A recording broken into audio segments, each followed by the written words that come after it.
everybody. It is Christy Love, founder and executive director of LeadHer, and I am so incredibly excited to have you joining us for our very last teaching video of 2016.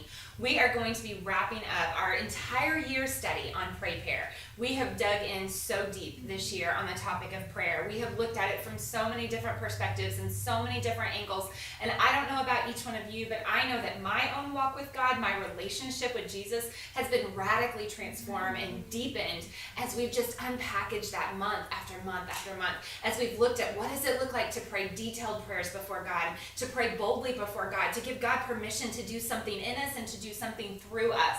We have challenged you last month to not stop praying. You know, Paul says in the end of the New Testament, he says, pray continuously, pray without ceasing, just keep praying. And we challenged you last month, in the month of November, to be a stubborn knocker. Jesus tells us that himself in red letters in Matthew chapter 7. He says, just keep knocking, just stubbornly knock for that thing that God's planted in your heart. And so I want to just reaffirm that to you. Keep knocking, keep praying. And so tonight, as we kind of wrap up this topic on prayer, and we really start to kind of turn our attention from where we've been, just so focused on different examples of prayer and different characters in Scripture and how they prayed and what that looked like and the impact of that, to what we're going to talk about all next year, which is worship.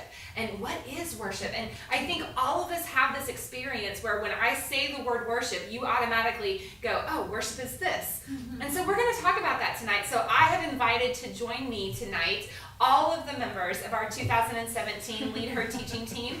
So allow me to introduce them to you really quickly. We've got Mindy. Hi. And so some of you guys recognize Mindy. She's been on teaching videos with us before. Holly, who most of you guys already know. Kim Bossinger is our newest staff member at LeadHer. And so those of you that are launching brand new chapters in January, this is Kim, who you've been talking to, that's been getting you trained and ready to go.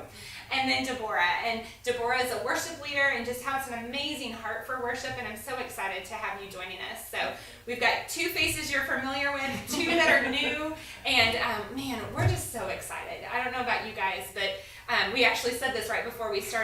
This team and what you see before you, y'all, this is the representation of a long, long prayer. This is my stubborn knocking. Mm-hmm. I have been stubbornly knocking on the doors of heaven for 5 years that God would send women that were passionate about digging into his word, that were passionate about you and believe in you and know that God has a plan and a purpose for your life and want to challenge you to seek him out in new, radical, deeper ways. And so for 5 years, I've said, God, I don't want my face to be the only face that they see, and I don't want my voice to be the only voice that they hear. Send other women. And what you see around this table tonight is the long-awaited answer to that prayer. So I say that to you to just reaffirm, keep knocking. He answers in his time and in his way. And it's so much better than what I could have ever hoped for. So incredibly blessed by each one of you. So let's go ahead and get started because we've got a lot to cover tonight. Here's something I just want to kind of tell you as we get started. You're going to notice something. We're all looking at the same thing. Okay, so here's what this is. This year, we are doing something brand new in 2017. We have heard from you. We've asked for years, what can we do to make LeadHer better, a better experience for you? And one of the things we've consistently heard is give me something to write in. And so we have created for you the LeadHer Journal. And it is all centered around next year's theme, the lifestyle of the LeadHer. So in here, there is room for notes for you to take every month. There are monthly reading suggestions on scripture that are going to go through that topic every single month. There's room in here for you to make notes during your quiet time, for you to write your goals, all kinds of things. And tonight, we're specifically going to unpackage the page in here at the very beginning that says start of a new journey. And it just asks a couple of questions for us to reflect on before we dig into worship. And so we're going to talk about a couple of those questions tonight. And then I encourage you, if you haven't picked up one of these journals yet, all you have to do is jump on shop.leadher.org. You can order one. It'll be there in just a few days. And then you can fill these same questions out that we're going to be talking about tonight. So the first question that I kind of want to throw out to us isn't actually in here, but we've made some notes about it, I know. So we're kind of making this transition, you guys. We're going from this focus on prayer to this focus on worship, but the two are so intimately connected that you really can't have one without the other. So Deborah, kind of talk to me for a second. What does that connection between the relationship between prayer and worship look like to you? Yeah, I think that when we're in a state of prayer, we are often asking God for requests, or we're just asking, or we're needing things from Him. And when we're wanting to pray, when we're bringing burdens before Him, we're wanting to communicate something towards Him. We're wanting to communicate, God, I need you. I want more of this. And I think through our worship is a way that we can be able to express, God, I trust you. I need you. I know that you have it all in control. And so I think that, like you said, that prayer is the foundation for worship. Prayer is the foundation of our expression, of our response through worship. That's so good. I love that. Just that idea that prayer is that way we talk to Him, but worship is the exercise of trust. That's beautiful. That's beautiful. How about you, Kim? I think probably coming out of prayer, I think one of my biggest takeaways was in Daniel when we talked about 2 words, as usual. And it really grabbed me of what is my as usual? What does it look like? And I'm just, I don't know, it's just one of those where I'm like, what is my as usual? Does my as usual mean boring or uninspired? Absolutely not. And worship is kind of that expression of it, because it can take on any form I want. It can be, Jesus riding in my car right beside me in the front seat that I talk to all the way when I'm driving somewhere. It can be, the singing at the top of my lungs. It can be on my knees just weeping and pouring my heart out to Him. And all of those things need to be as usual. They need to be done every single day. It doesn't have to be the same every single day, but it needs to just be as usual. It can't, be that one-time surprise, oh, it's a really bad day and that's where I need to be. It needs to be every moment of every day how I live my life. That's good. That's good. How about you, Mindy?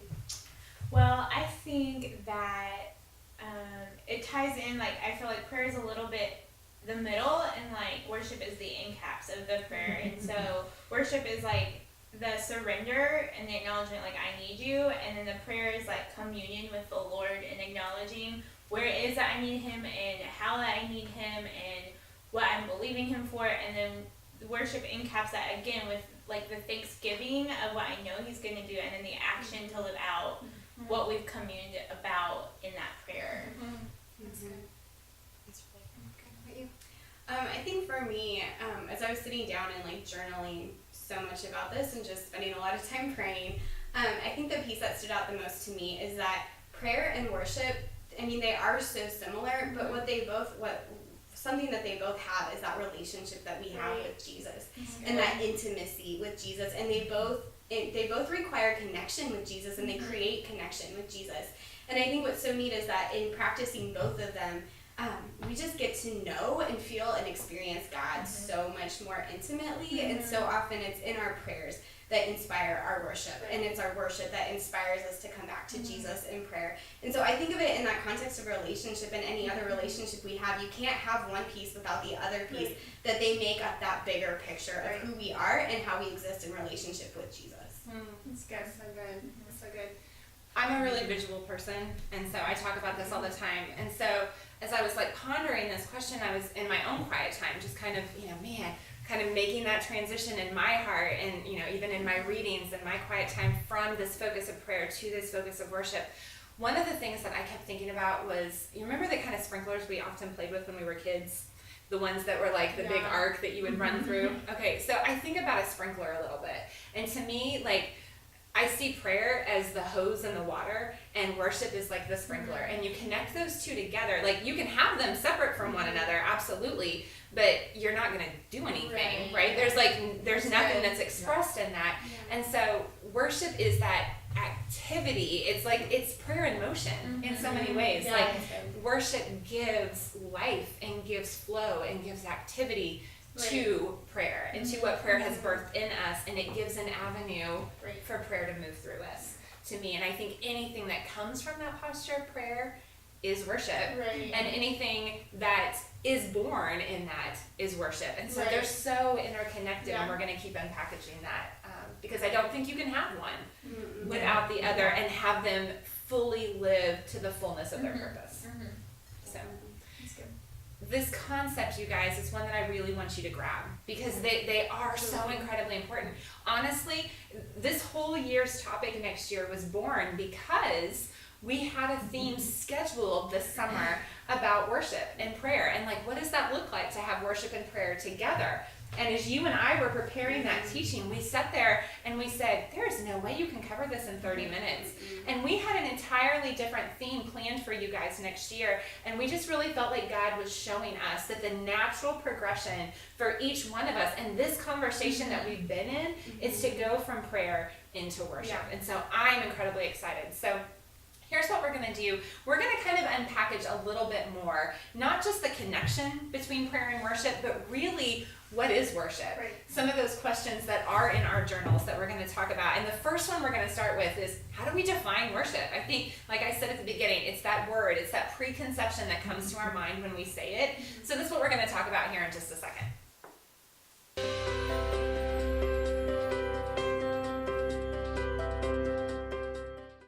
Okay, so the question is, how do we define worship? And not a dictionary definition of worship, which we could easily do, right? There are lots of them out there. In fact, I Googled like definitions of worship, and there are lots of great ones on the internet that you can read. There are a lot of great ones in theology books and in commentaries of different people who are far smarter than I am, who can give you definitions of worship. But we want to talk about what does worship mean to each one of us. And so, I kind of challenged you a little bit because we're all people who love to think deeply, which means we can talk longly about, which isn't a word, but about those topics. And so what does that look like if we had to hone it into a definition? And so it was a challenge for me in my life, but here's what I came up with, parsing my words. I came up with an intentional choice to integrate my walk with Jesus into my actions, attitudes, and relationships each day. And I think the word that really jumped out to me, like as I kind of unpackaged that with God, is the word integrate, which if I do get a dictionary definition for integrate, it's to combine two things with one another so that they become one. Right. And it's that idea of like the sprinkler and the water. They're not really two separate things. If you want them to function to water your garden or to entertain your kids, you have to unite them as one unit. And then they really become inseparable. And so it's that integration of our faith with our walk. And that is what worship is. There isn't a piece of us then that you can separate out from worship. There's not a piece of our life, of our attitude, of our relationships, of anything of us that you can't separate away. That's not a piece of worship. And so I think for me, that word, if I had to pull out a keyword, it's that word integration. Like, what does that look like to integrate my faith fully and intentionally and make that choice to do it daily? That's good. So that's kind of where I am. How about you, Holly? I think mine, in just a completely raw and real definition, it's to me, in my experience, and just in the hours and the time I've spent just studying worship and praying and spending time in worship and leading worship, it's that idea of being in love with Jesus. And I think that I believe that in the presence of God, we experience the love of Jesus. We know that we are loved. We know that we are known by Him. We experience healing and we experience freedom in His name. But in His presence, we also get to tell Him how much we love Him. We get to express, I think, Deborah, you said it, just that need for Him and being able to tell Him how much we need Him and love Him and want Him in our lives. And that inspires us to love other people. It inspires us to a lifestyle of worship. And so to me, it's that concept of just, I don't know, I think in my own personal worship experience, that's how I feel. It's just, I can't love you enough, Lord. I just love you so much.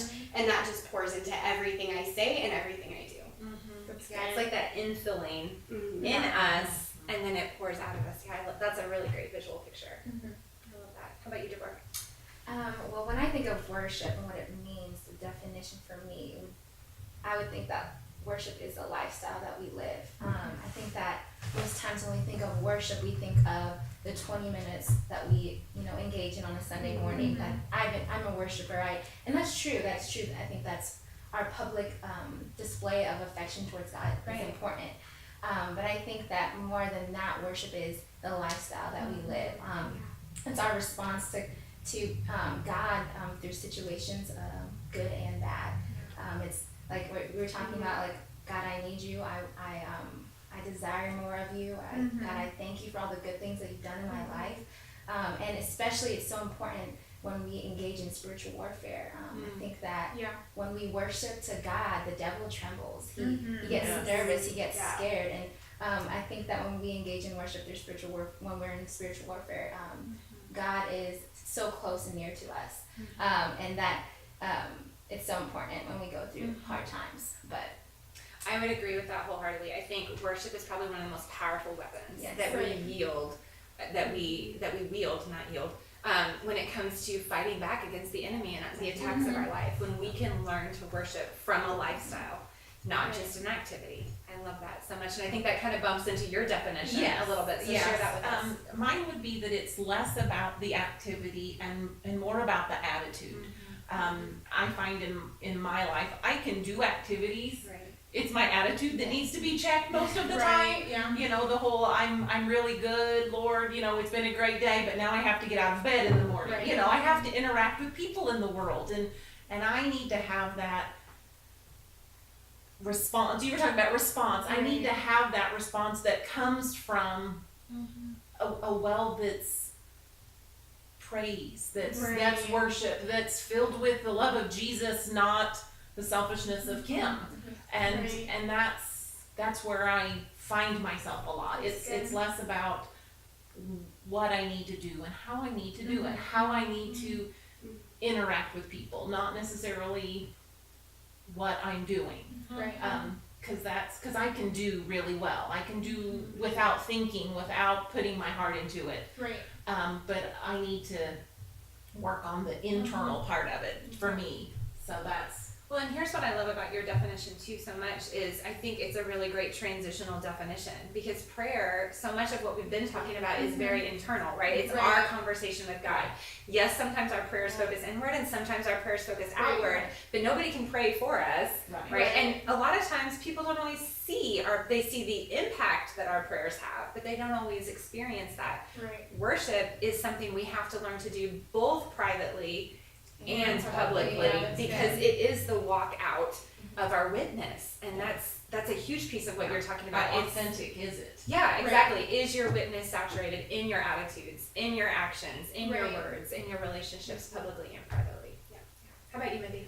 So I feel like worship to me is an expression of adoration through the way that you live your life, and so it's not just simply like, and I think this is where it crosses over with prayer as well. Like we can pray like the Lord's Prayer and like your kingdom come on earth as it is in heaven, or we can sing like the ocean song, which I never recommend for anyone because it's like a dangerous thing to sing. But you can sing it without, like Kim was saying, without like necessarily meaning it, but it's like, do you really want to go to the place where like your trust has no borders, like you have full faith in the Lord, and do you really want to see the kingdom of God come to earth as it is in heaven? And so I think worship, like we pray those things and we sing those things, but worship happens truly when we take those things and start walking in them and start pursuing them and start spending for them. And I think it really is like not just I love you, Lord. It is that, but it is also on top of that, like I'm going to express it in the way that I live my life. It really requires a follow through in the way, and like and Jesus speaks to that. He says, "You'll know my disciples because they'll obey me. You'll know they love me because they follow my commandments." And so I think that is a huge part of worship for me. So here's what I hear you saying that you're not saying. Let's go. So in some ways, could you not say then that worship is like authentic adoration? Like it's that piece of authenticity. You can't fake it. Like I mean, you could fake it. Like But it only lasts so long. You can say the words to the song motion, but unless they really penetrate here, they're not going to change the attitudes and the action. It can't become a lifestyle. It stays restricted to the box. Because when the rubber meets the road and it's going to cost you something, that's when it comes down to like really like, do I love the Lord or not? And whether you believe it or not, like the Lord, like say the Lord's given you a promise. You know, we've talked a lot about that this year, and just praying for things and knowing that the Lord has promised you something, but not seeing it come to pass. Like, are you still going to thank the Lord for it before it happens, because you love Him and you know His promises are true, and even when you don't feel it, you're still going to spin towards it and give your life for it because you know like He's good and you love Him and it's worth it. That's good. Okay, so So we're about halfway done with this conversation. You can tell we could go forever. We are. We have a whole year to do this, and so we're really excited about that. But we're going to kind of change gears here for just a second, and we're going to talk for a minute about not just what is worship, but I want to challenge each of you, just take a second and think about this, and then we'll kind of be right back to answer this. What does worship personally mean to you? Like, why? Why do you want to teach on worship? What do you want them to get out of it? Like, if you could sit next to just one of these women and you were just having coffee with them and you said, I want you to come and engage next year, and here's why. Like, here's the piece of my heart that so longs for you to get this, and here's why. What would you say to them? And so we're going to talk about that here in just a second.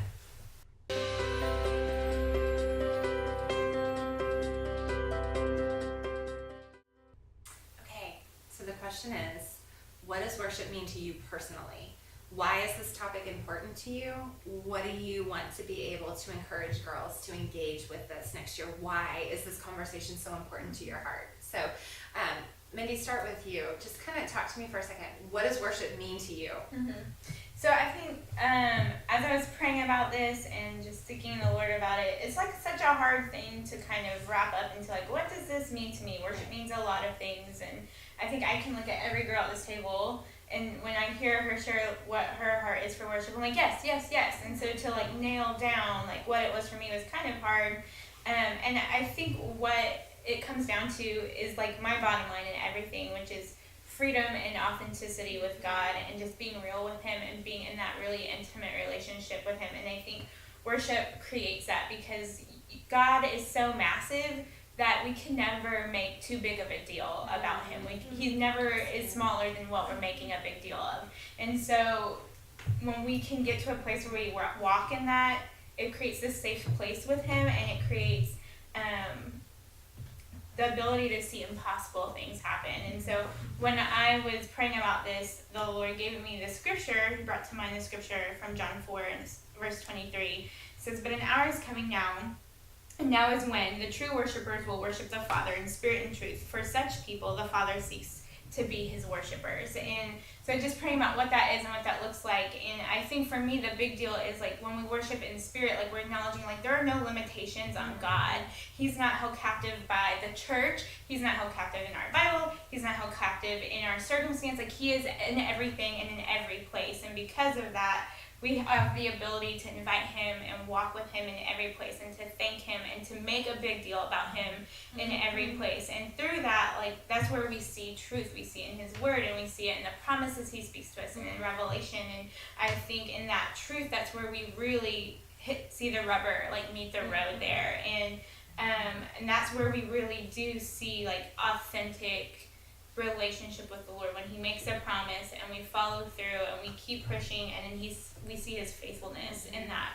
Or when He says, you know, like I'm the God who heals, and even though I don't believe it, I don't necessarily buy it in that moment, if I keep asking for it and keep asking for it and praising Him for it and thanking for it, when we see that like come to pass, it's like there's a freedom that comes within that. And so this is why I like get so excited about worship, because He's the God of above and beyond every single time, no matter what my circumstances, no matter where I'm at. And so it creates this like nothing can hold me down. Like you don't know who my God is, I know who He is, so you better like get out of the way, because we're gonna do some things. And so that's what I think my hope is for you, that you'll walk away at the end of next year feeling like He is so big and so good and so faithful, because that's where our eyes have been, that you walk away in enough freedom knowing like you can do whatever He's calling you to do, and you can live the fullness of what He has, because like He's an infinite God who is for you and with you.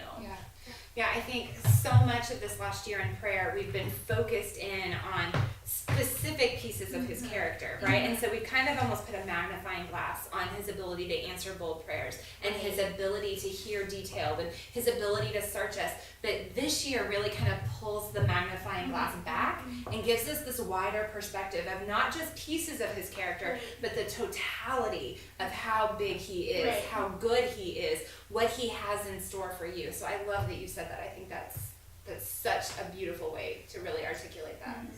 So anybody want to build on that? Kind of resonate with what's on your heart? Totally, yes. I'm so glad we're sitting next to each other. Because the word for me in this is freedom too. And I think for me personally, when I fell in love with Jesus 4 years ago, things were hard. Life was really hard. There was a lot of mess in my life.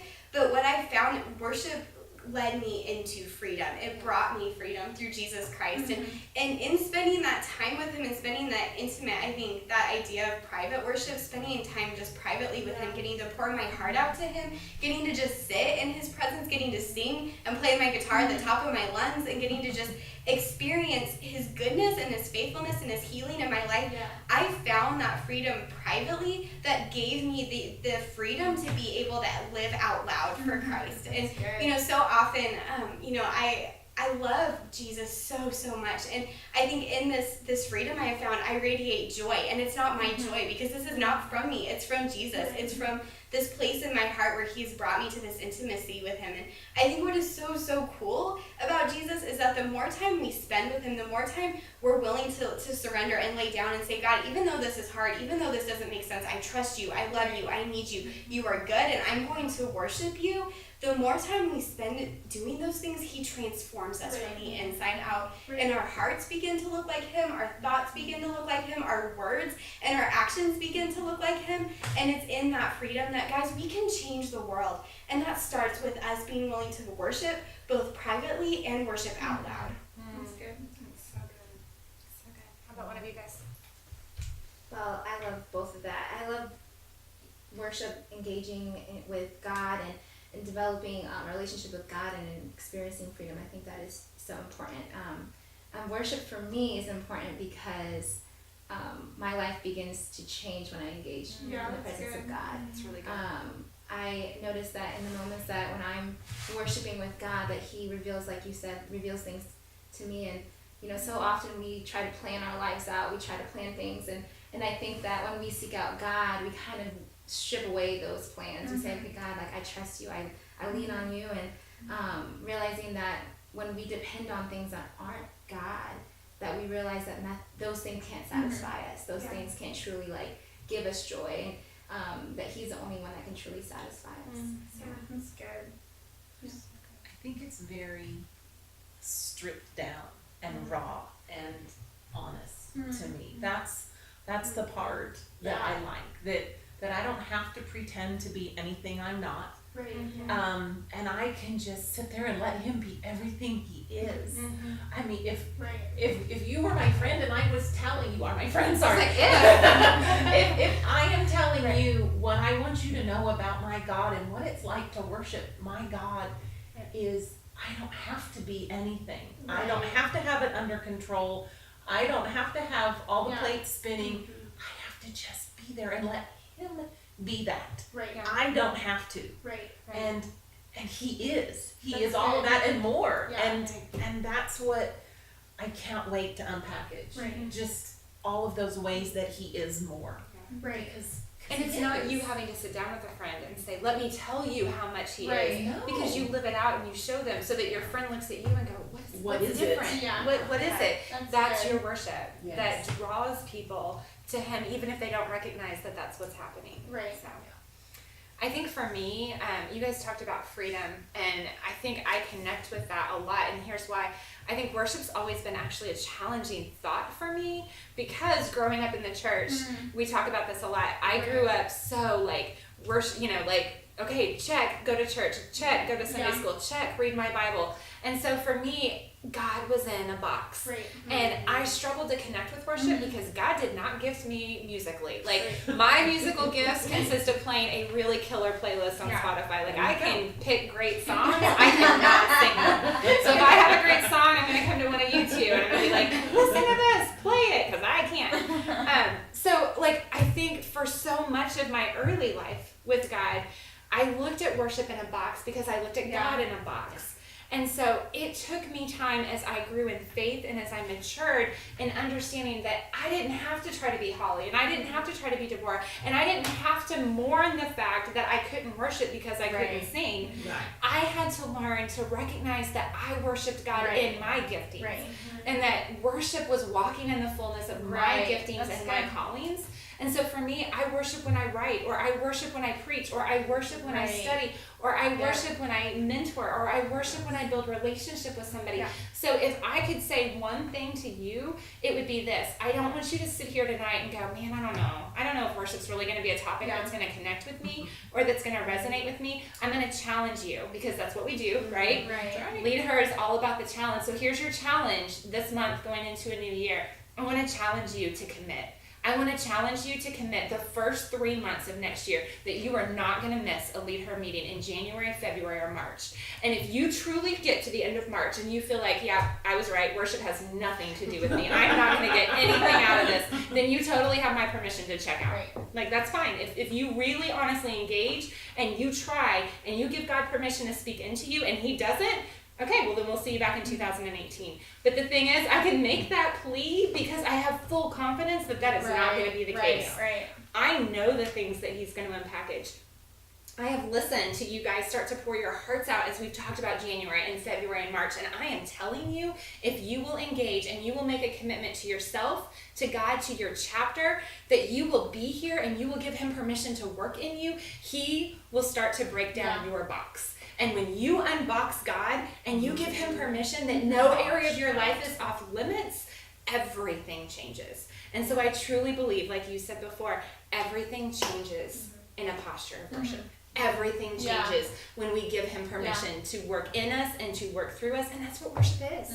That's what it's all about. And so I cannot tell you how excited that we are to continue this conversation.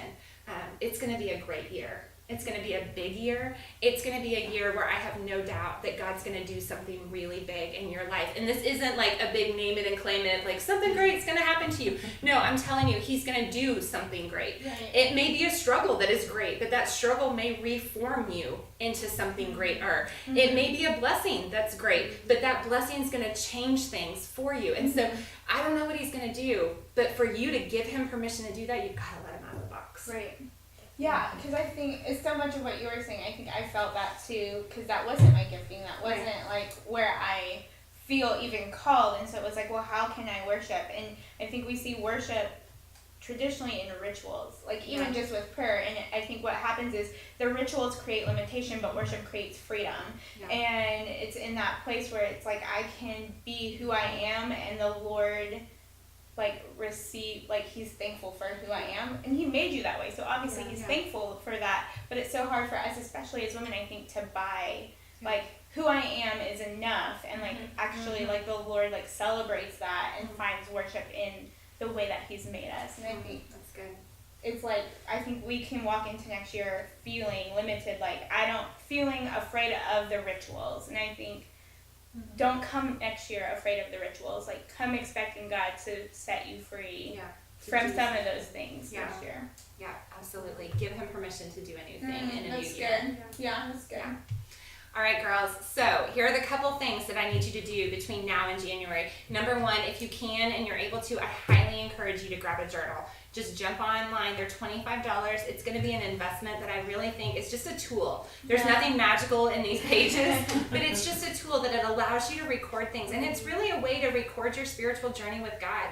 I'm a huge believer in the discipline of prayer journaling and just journaling our prayers, journaling insights from our quiet time, because I can look back and go, man, that was a really hard month, but look what God taught me. And so if you can't grab one of these journals, grab a different kind of journal and join us back here in January. The second thing that I want to challenge you to do is I want you to really intensely begin praying and asking God not only to help me be able to commit to coming next year, but who is one person in my life that I'm going to invite and encourage them to try this out for 3 months as well. Because, and it's not like a gym membership. Oh, come try it for 3 months and let's see what happens. I want you to do this because I think that this conversation will meet anybody where they are. Yeah. Whether they are not a believer yet and they need to discover a relationship with Jesus, whether they've been walking with Jesus since they were teeny tiny, if they're a brand new believer, it doesn't matter where they are in the journey. This topic, this conversation is going to meet them where they are, and it's going to challenge all of us